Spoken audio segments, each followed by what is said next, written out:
Сәлеметсіздер ме? Мен Әбу Ақбота Ақпатер жалпы орта білім беретін мектебінің 8 сынып оқушысымын. Мен жас үміт мектеп парламентінің экологиялық фракциясымын. Бұл біздің мектебіміздің ауласы. Бұл біздің 2025 жылғы бітіруші түлектеріміздің тартуы.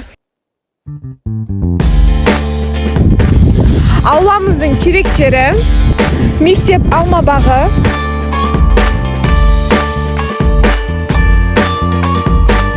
QR код арқылы мектебіміздің сайтына кіріп мәліметтерді біле аласыз.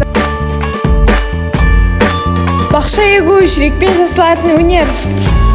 Әрбір тұқым үміттің, әрбір көшет болашақтың белгісі. Бақшаға егу тек жерге дән себу емес, ол табиғатпен үндесу, еңбек пен өмірге нәр беру. Біз де бақша егу маусымына дайынбыз. Мектебіміздің ішінде тағы бір кішкентай әлем бар. Иә, ол аквариум.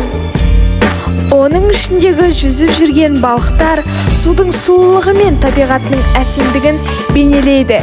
Әрбір балықтың қимылы нәзік билей, су ағынымен үндескен әсем қозғалыс. Мектебіміздің ауласы мен бұрыштарымен таныс болсақ, келесі бізде сұхбат. Сіздің ойыңызша мектептер экологиялық тәрбиені қалай жақсартуға болады деп ойлайсыз?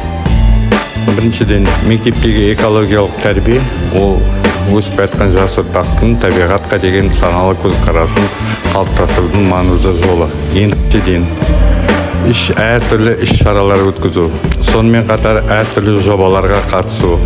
Осындай жолдармен жұмыс жасайтын болсақ, мектебімізде экологиялық білім беру жақсару жолы осылай болады деп ойлаймын. Рахмет. Сәлем Ару, сен мектептің президенті ретінде оқушыларға эко білім беру үшін қандай фильмдар ұсынар едің? Эко білім беру бұл ең алдымен жастар мен жасөспірімдердің табиғатқа деген жауапкершілігін арттыру болып есептеледі. Фильмдер мен кітаптар ұсынатын болса, атлас пен энциклопедиялар. Фильмдерге келетін болсақ, жасыл өсу, экология және пайда деген Қазақстан Республикасының президентімен бірге ұсынылған жасыл, яғни экологияға арналған фильм. Оқушылар табиғатты қалай сүюге болады деп ойлайсыз? Тек сөзбен ғана емес, іс-әрекетпен көрсету қажет. Бірге табиғатқа серуендеу, ағаш отырғызу, тазалық акцияларын өткізу оқушыларды көбірек шабыттандырады. Сонымен достар, мен блогым аяқталды. Сіздермен болған эко-блогер Ақбота.